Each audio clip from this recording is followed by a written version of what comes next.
जो लोग वक्फ बोर्ड को भारत में अधिकाधिक ताकत देने में व्यस्त थे।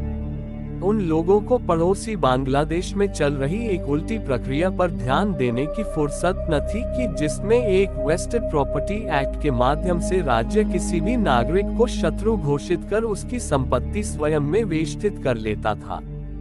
यहाँ तक कि हिंदू परिवार का एक व्यक्ति भी बाहर गया तो पूरे परिवार की संपत्ति राज्याधीन हो जाती थी। यानी यहाँ वक्फ की जमीन फैलती जा रही थी और वहाँ उसी अनुपात में अल्पसंख्यक हिंदुओं की निजी जमीन हड़पी जा रही थी। तरीका यह था कि हिंदुओं को प्रताड़ित करके उन्हें मुल्क छोड़ने पर मजबूर कर दो और फिर उनके मुल्क छोड़कर चले जाने को आधार बनाओ उन्हें शत्रु घोषित करने का, ताकि उनकी संपत्ति हड़पी जा सके। धीरेंद्रनाथ दत्ता को तो संभवतः पाकिस्तानी सेना ने बंदी बना लिया था, पर उनकी संपत्ति भी जब्त हो गई। 7,48,850 हिंदू परिवारों की संपत्ति जब्त हुई। हिंदुओं की कुल भूमि का 53% छीना जा चुका है। 1.64 मिलियन एकड़ 6,640 वर्ग किलोमीटर। 1948 से लेकर अभी तक हिंदुओं की 75% जमीनें छीन ली गई हैं। काफिर कहे जाने की कुछ व्यवहारिक चरितार्थताएं हैं। वो घात में रहने के निर्देश का वहां कानून द्वारा संस्थानीकरण कर दिया गया। उन पर उन्हें मुक्ति दिलाने से भी कोई फर्क नहीं पड़ा।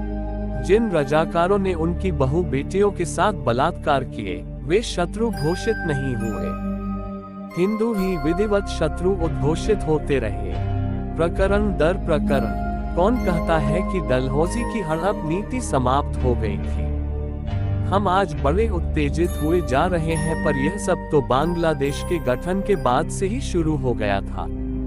हिंदुओं की सबसे ज्यादा जमीनें 1972 से 1975 के बीच छीनी गईं। एहसान उतारने के लिए बहुत व्यग्र थी न वह सरकार जो भारत के समर्थन से आई थी।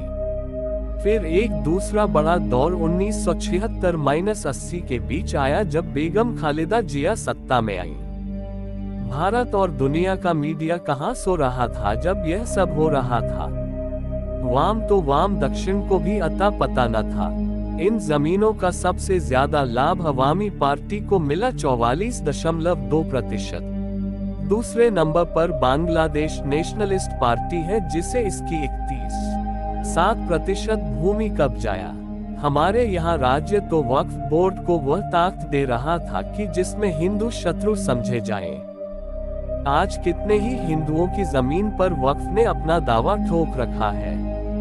उनके मंदिर और उनकी राशियां स्वयं राज्याधीन हो गईं। और अड़ोस पड़ोस और दुनिया के दूसरे मुल्कों से तुलना का कोई अवकाश न्यायाधिष्ठानों तक को नहीं था।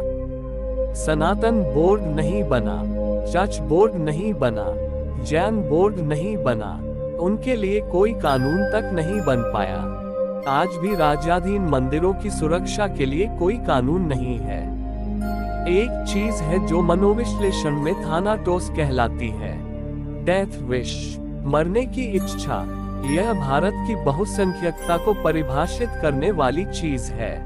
इसके उदाहरण यूरोप के भी कई देशों में देखने को मिल रहे हैं। आप दूसरे पर मारने का आरोप गलत लगाते हो, अपनी गिरेबान में झांको। आप मरने पर खुद तुले हो। यह डेथ ड्राइव आपके भीतर आपके द्वारा पैदा की गई है।